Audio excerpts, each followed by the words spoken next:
What's good? Welcome to Studio 889. I'm DJ Mo Wilks. Hopefully you're doing well today. Almost at that point of summer, loving the weather because Boston, we get a chance to de-layer, and we also get a chance to hear more music outside. Rich, good music, and I include rhythm and blues, soul, hip hop in that mix of our summer offerings. And so I'm very happy and thankful that I get a chance to sit down with some local artists here in the Boston area. And part of summer is BAMSFest, but it has expanded to a 6-day citywide celebration of arts and culture. So big up and shout out to Catherine Morris of BAMSFest and Carla D and everybody connected to it. And I have the pleasure of sitting down with a local artist, Kae Alayah. Yes, hi. And you're going to be part of the welcoming the opening day, which is Authenticity. That's the name of the event of the 6-day citywide celebration. And we're just going to chop it up and find out what you're about, Yeah. what's your background, what kind of music do you do, what can people expect seeing you at Authenticity, which is June 25th, over at The Sinclair. that's right. Yeah, That's the same I class. got you. Thank you for helping me out. I got you. Appreciate that. So, welcome to Studio 889. Thank you for Kae having me. Alayah, how are you today? I am great. How are you? I'm doing good. I'm doing very well. Oh. So, share something about Kae Alayah that people do not know. What's your background? My background. Okay, so I am raised in a Caribbean family. Big up. Yes. My mom is Jamaican. My father is Jamaican, and I come from a lot of music in my life, like around my whole entire family, my whole entire life. It's been music and vibes and just expressing ourselves in that way. So I grew up in Boston in a single parent home. And throughout the whole entire week, my mom would always play me music, and she would always wake me up to music, and she'd sing to me. And I think, in a way, she lives this. What I'm doing now, she lives it through me. She says, "You got that from your mom. Okay. You know that came from me," and stuff like that. So growing up, I would always be singing. I would always be dancing. I would always be creating. When I was in school, like younger, when you do like your Valentine's Day cards for your mom, or I would always be like, violets are red, violets are blue, and I would always rhyme and do something different every single time. Okay. So I love to do that, and it was just fun to change it up, and the fact that I could do that, it kind of started my want to write and rhyme and poetry and creative writing and stuff like that. So when I was growing up, I would do talent shows at school. I would honestly, I actually used to go to studio sessions at the age of 12. I used to record At 12 years old. at 12 years old. What was the first song that you, as a 12-year-old, were recording? The first song, it was 1+1 by Beyonce, and I recreated it in the studio. So this was a cover, but because of the age I was, I had to change up some of the words because obviously Beyonce was talking about what Beyonce wanted to talk about, as she should. More appropriately. Yes, for my age. Family friendly. Exactly. Yes. Okay, so Beyonce, I'm guessing, was an artist that you were influenced by. Okay. For sure. I used to listen to Beyonce a lot at the times. She had a lot of good music, especially in the 2000s. I feel like she was killing it. For sure. So I would go in there and I would do covers. Sometimes I would write, but I feel like my writing wasn't at its strongest suit at that point. I was 12, but I was still, having fun creating and getting familiar with the studio and just how it would be recording. So at 12 years old, that was your first taste of, kind of professional recording. Yeah. Would you say you actually caught the bug right then and there, or would it be later that you'd actually say, something, this is what I want to do? No, at a young age, I knew I wanted to be a singer. I knew that from a very young age. I watched a lot of artists and just their love for it, the music videos, the dancing, Sierra 1-2 step. I used to be a roller world, doing my little 1-2. Big up the roller. So I was always I don't want to say infatuated because that's kind of crazy, but I definitely was wow, I want to do that. Like seeing Aaliyah, like seeing Missy Elliott, like seeing I'm a big fan of Chris Brown as well. So like I've seen a lot of artists from young ages continue on with like music and stuff like that. So I've always seen it and been like, yeah. No, the writing you mentioned that you did some writing, and you currently do writing, because they don't always go hand in hand. Mm-hmm. So when did you start, really getting involved in the writing aspect of your career? So it was about like 6th grade. So 6th grade I started writing music that I would probably just do like little beats. I'd do little beats with my hand, or I had like a laptop, so I would do like GarageBand. Oh, wow. Sometimes I would make my own little beats, which I was young, so probably now listen back I'd be like, ooh, but it started the creativeness, like to start myself up. So I did that. When I was in that age, I also had a little band with my neighbors, and we would just make. I don't even remember the name, but I'd go to my mom's job and I'd like write out the lyrics and like print them out, so I'd give everybody a folder of lyrics that you wrote. Exactly, and we'd all like sing it together. This wasn't like a band that we went to perform places, but this was like, we just want to do this. So like we would just create music together and sing them, and I was just the one that wanted it to look so professional. Mm-hmm. So I get the folder, you get one, let's all read it together. It was fun. So I think that's when I started writing music and just creating. But I think when I got to high school is when it started sounding like something, and there was a time where I did a song and it was on Facebook. So it's still on Facebook till this day.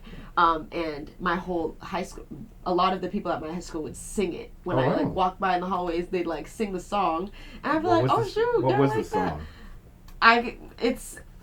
I don't even remember. Right, I don't even remember. But it was never a song that like I put out or anything like that. It was just me having fun on Facebook, and everybody was like, girl, like, why don't you do this? Like, why don't you create songs? Why don't you put it out? And for me, growing up, I thought you had to be discovered. Like I didn't think you could be an artist in your city, your community. When I was younger, I did not think that. Because you didn't necessarily see anybody else doing what you did? Okay. I did not see that, or I would see it on higher scale. So like my family would have like festivals, like Arakabessa in New York. My aunt and my uncle, they used to do that festival.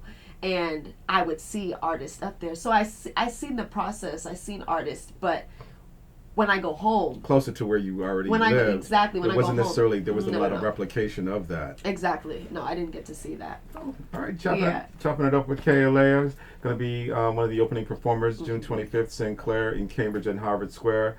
So you've actually dropped a couple of names.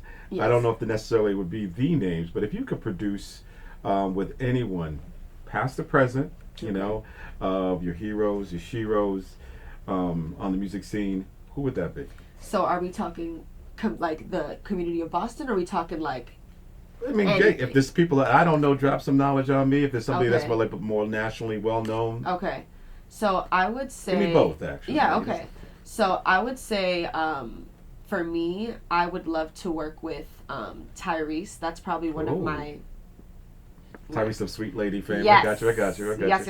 Would you want it to be like a ballad? Would you want it to be up tempo? Or just like we're just gonna collab and figure out what happens? I feel like I would want it to be more up tempo, but like still I feel like he gives like he could do up tempo, but it's still a soothing. It's still a almost ballad. So maybe right in the middle. And maybe right duet? in the middle. Yes. Okay. Yes, I didn't know if he was actually doing the music. No, I would love to do a song with him. Do you play any instruments? I don't play any instruments. I just got my voice. Thank you for that. Yes, exactly. I can always learn. And then somebody out here, I would say Clark.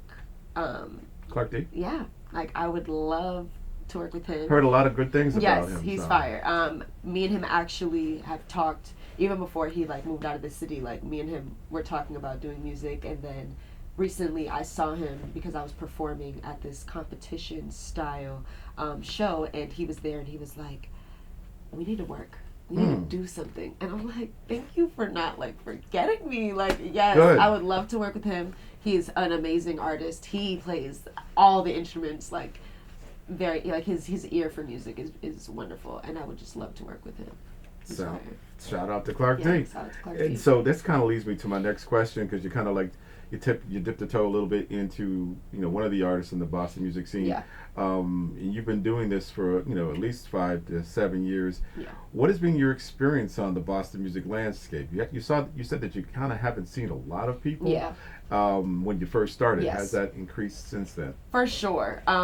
When I came back from college in 2018, I deleted my Instagram.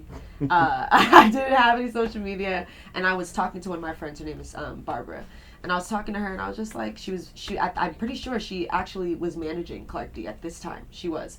So I met him a long time ago before, but this is when he was out here based, and she was telling me, she's like, yeah, let's go to the Boston Music Awards, and I was like, Boston Music Awards, Boston has a music awards?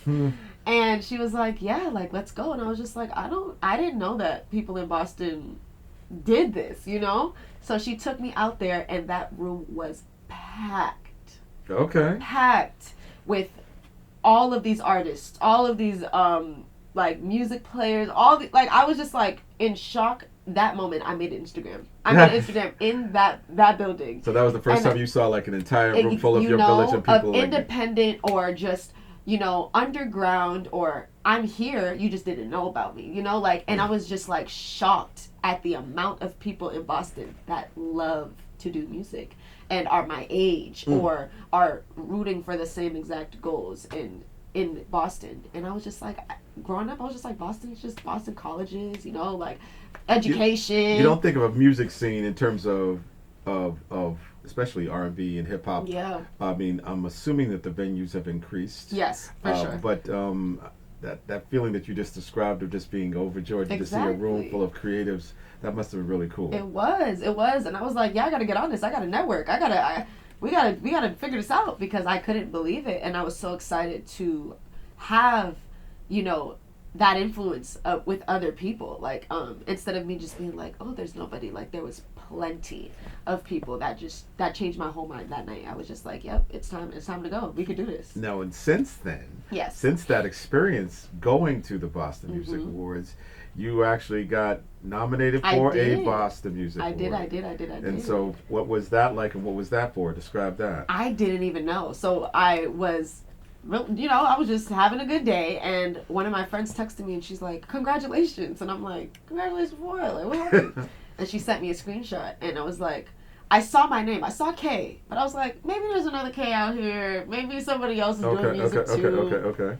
And it was me, and I was shocked, and I was just like, wow, because I only put out one project, so I was just like, I didn't even know. How did they people discover? Exactly. I'm like, who told them about me? Yeah. So it was a great feeling, and as I said, from somebody who didn't even think that this was a thing, to be considered or to be heard of, or that acknowledgement was everything to me, and I think it pushed me to understand that just because it's not at the highest rank of professional music does not mean it's not getting done. Everybody has their level to it, and that comes with funds, that comes with practice, that comes with experience. But at the same time, it can get done. You can meet a music video. You could use you can meet a videographer. You can meet a producer. You can meet all these people that can create this beautiful piece of work, and it could be done. It may not get seen by millions of people, but you're doing something, and people are watching. Every single day, there could be a new person checking out your page that never knew about you. So, I definitely appreciated that, and it gave me more drive to continue doing what I was doing. Nice. Sitting down with Kae Alayah. I'm liking everything I'm hearing. Thank you. So if somebody were actually just to come off this, out of the sky, and they didn't necessarily know who you were as an artist, what 3 words would best describe Kae Alayah? Okay, so I would say love. Love, okay. I would say creative. Creative, okay. And I would say passionate. And you put all those things into your music? Yes, for sure. I think when I create my music, I think love is probably the one thing that stands strong in all of my music, whether it's sad, whether it's happy, whether it's trying to figure things out. Like I think R&B for me is a loving feeling, regardless of, you know, like music makes you feel. And I think the music that I feel the most is love. Love connecting kind of music and Exactly. love connecting kind of art. Well, hey, we need that more You than know? ever today, Yes. so I appreciate that. Of course. Now, I'm going to kind of rewind the tape just a Yes. little bit Yeah. because I'm just thinking about things that you said. Mm-hmm. Now, you say you do more of a rhythm and blues kind Yes. of a thing, but you said your background's more of the Caribbean, Oh, Jamaica, to be specific. yes. Have you connected the two and did any Afro-Caribbean musical art? So I actually on a project that will be coming out soon. Okay. I am tapping in a little bit with that. I actually was not as ready to jump into the it. Caribbean. Because it's tough, music. yes, It is tough. It's a little judgmental. For sure. And Yeah. also, I was born out here. So it's funny how, That my connection, family, yeah. my family, yes, they speak patois, they feel patois, and I'm over here still trying to, I'm trying to pick out what you're saying. So for me, it was almost, what's funny is my uncle, he's a very big, producer, manager out in Jamaica. Mm-hmm. And he heard my music when I was very young, and he was like, I'll do this with you, but you'd have to do Caribbean music. And I was like, nothing wrong with whatever You access know, point you get you can do that. both. I think when I was younger, it was just the dream that I had. I was just like, I don't know if I'll be able to do that. I don't know. And I was so young, so I'm like, what would I be talking about? I don't even speak patois as best as I probably would want to. So for me, I was a little scared of it, but I still had their push. I still had their support. Good. I still had they still put me on their stage one year for Rockabessa. They got me on that stage for the first song that I ever dropped.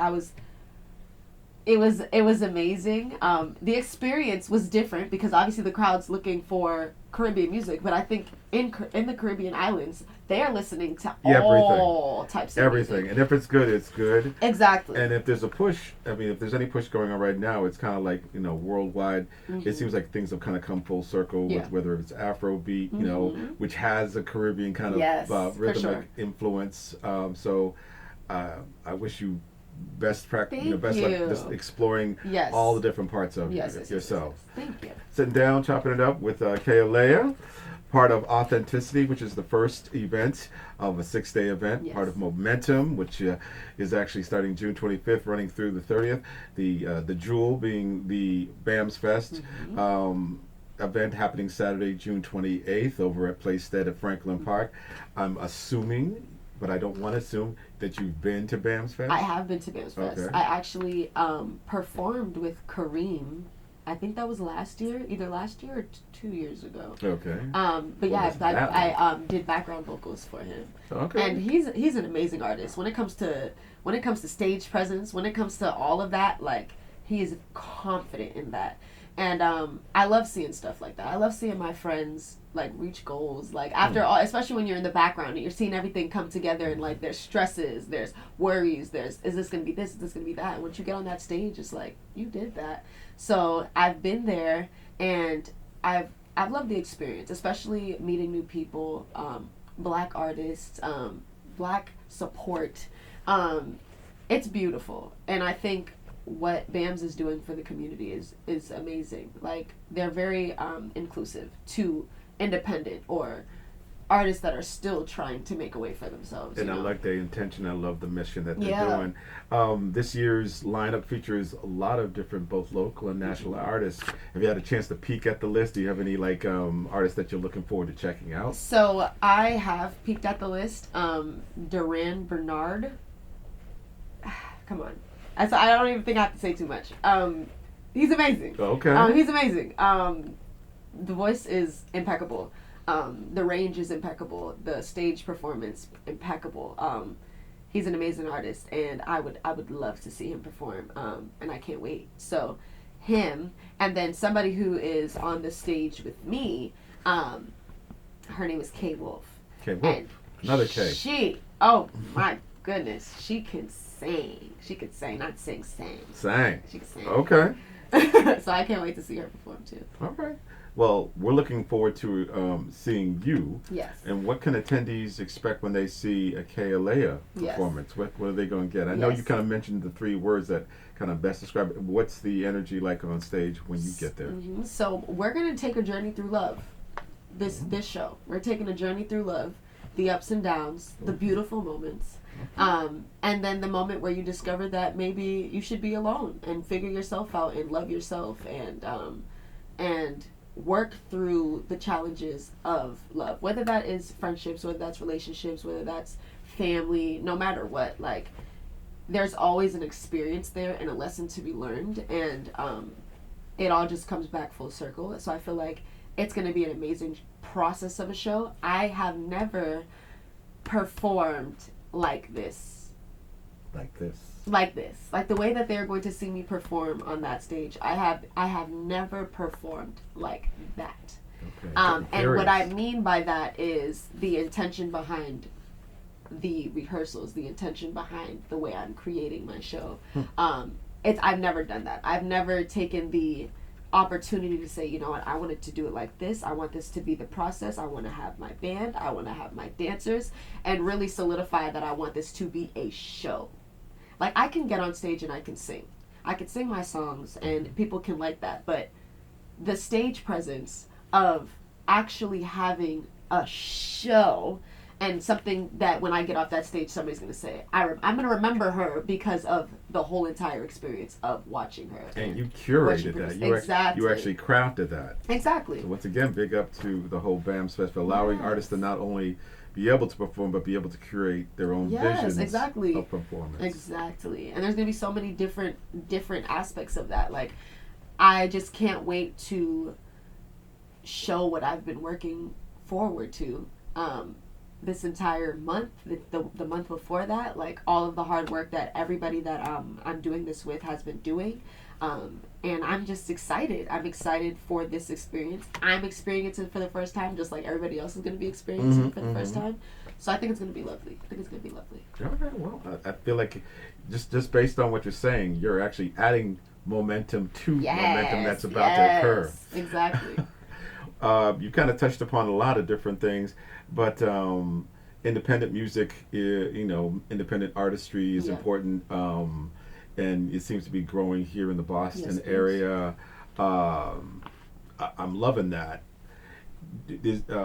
How important is it to be? Would you rather be independent right now, or would you actually want to be I'm connected to this bigger kind of like organism that's a music company? Yeah, I would rather be independent myself. I am totally fine with whatever path people would like to go to, but for me personally, I would like to be independent. That wouldn't mean that I wouldn't do like different deals or like distribution or like like certain things, but or like having a team. I wouldn't mind those things, but independently, like investing in yourself, and that factor of being able to create in the way that you want to create. I think that's important. I think a lot of times when you're either with a label and stuff like that, sometimes your ideas get shut out and you're following a way, and I understand that as a label, like you have there's an audience, there's the way that you do things, and I can understand that, but I think that just takes away from the creativeness that a person can have, and sometimes people fall out of love with what they're doing because they're not able to produce what they want to produce, or show the people that support them what they've been working on. Sometimes things get slowed down, sometimes things don't ever get put out, and I think that's just very unfortunate. And I think for me, the music industry, I am okay with not being in that industry in a way as in like bright lights and like in the face and number one and da-da-da. I don't have that want and desire. That's not really where I am. I think I am in a place where I'm okay wherever God takes me. Okay. And I want to experience things, but I definitely want to keep it independent. I want to keep it genuine and honest and as much as me as I possibly can. Authentic. Yeah, you see it. You just piecing everything together. I'm Okay, listening. yes, I'm trying exactly. to listen to stuff so I can. So yeah, I definitely want to have a hands-on of what I do, but I definitely understand getting feedback or support or conversations, like healthy conversations that can put you in better places with your music. So I'm not against it, but for myself, I would rather be independent At this particular time. Yes. Well, we love your independence. We love your spirit. You love your Thank passion. you. As you've said, Kae Alayah. How can people discover more of your music? Can they do it online? Yes. Or is it just in person? So they can do it online. I have Instagram, I have Facebook, Kae Alayah on all platforms, Spotify, iTunes, SoundCloud, YouTube. I have music videos out. Okay. Yeah, Kae Alayah all around the board. Is there a favorite right now, a favorite new gem that you've actually been, kind of doing that you can't wait? Or Okay, yes. So I am working on a project, an EP, at the moment, and some of those songs will be performed at the Authenticity show for Momentums, and I am excited about it. I want to drop it on my birthday, which is July 14th. Oh, yes. So it's right around the corner. Yes. Okay, so that's yes, when the yes, EP is going to drop. Yes, Okay. Yes. July 14th, my birthday. I think it's important. It's important for me. I think it's my birthday gift to myself because I haven't dropped a personal project, just me, in a while. And I want to do that for myself. I want to do that for the people who support me, who are always like, when are we going to drop new music? When are we going to get this? When are we going to get that? Like, this is for us. So happy birthday to all of us.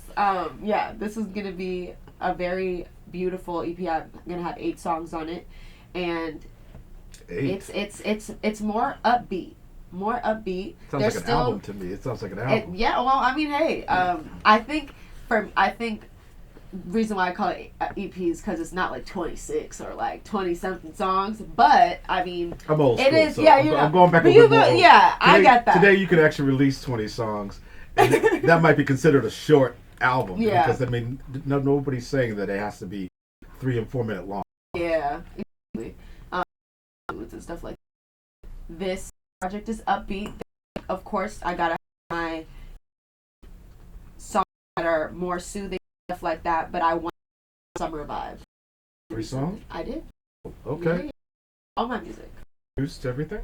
So music wise, like they're like work with different producers. But for the most part, like, yeah, it's me writing on this. Yeah. It's beautiful. It's beautiful. I mean, I don't necessarily know the entire landscape. Other women who are actually about the performing in Boston, I don't really know. So yeah, I don't necessarily either. Honestly, I know that I was recently talking to somebody. I was at Greece by. I had said on the stage that I know music. So somebody to me and like that there's this like platform and stuff like that. You should check it out. That was probably the first I've like has like brought up writing or like talked about it. But I assume for myself, anybody who is working in Boston like independently, in my mind, I are writing their own music. I mean, I know that for certain. But I'd love to tap into more people who are doing something because sometimes you can have a blank when you hit that like that wall. So I work with people who are like doing this process of writing. That would be dope. Well, hopefully you get a chance to collaborate with everybody you've mentioned, Clark D. Yeah. Maybe perhaps in a few retirees. One thing that's definitely we're gonna get you on stage Wednesday, June 25th. That's gonna be over at Sinclair, Harvard Square. Get there early at 6 p.m. It's part of Momentun, which is a 6-day wide celebration of arts and culture. BAMSFest 28. We had in studio the other day, the Stu Beach show. Looking forward to. There's gonna be a lot of energy. Boston needs this more than ever. For sure. And artists like you just providing it. If anybody wants any more information, you can always go to bamsfest.org and find out more about Momentum, find about each day's event. Authenticity sounds just like the person who's sitting across from me. To be genuine, to be authentic, to be independent in the spirit that Boston, needs to get to know and Yeah. love. I mean, I was speaking to somebody else, and they were saying, this is our city. It's just as much as everybody's city. Yeah. And I think people need to know that and understand that multiple different genres of music exist here, It including does. R&B, It including does. soul, including hip hop, including everything in between. Everything, literally everything. There's something for everybody out here. Looking forward to that. Yes. Well, thanks, Kae Alayah. Thank you. All right, Wonderful appreciate- meeting you. Wonderful meeting you as well. Can't wait to see you on stage. Big up. Thank you. Is that one of the moves you're going to be displaying? A little one too. All right. Okay. All right. I'll be watching. Yes. I want to give a big up to my videographer, James Vaughn. Once again, thank you very much, Carla D, for setting up this great interview. Big up to BAMSFest. Yes. Support local music. Support BAMSFest. Support Momentum. Once again, June 25th through the 30th. Looking forward to a great day for arts, culture, music, and just joy. Thank you. From Studio 889, I'm DJ Mo Wilks. Peace.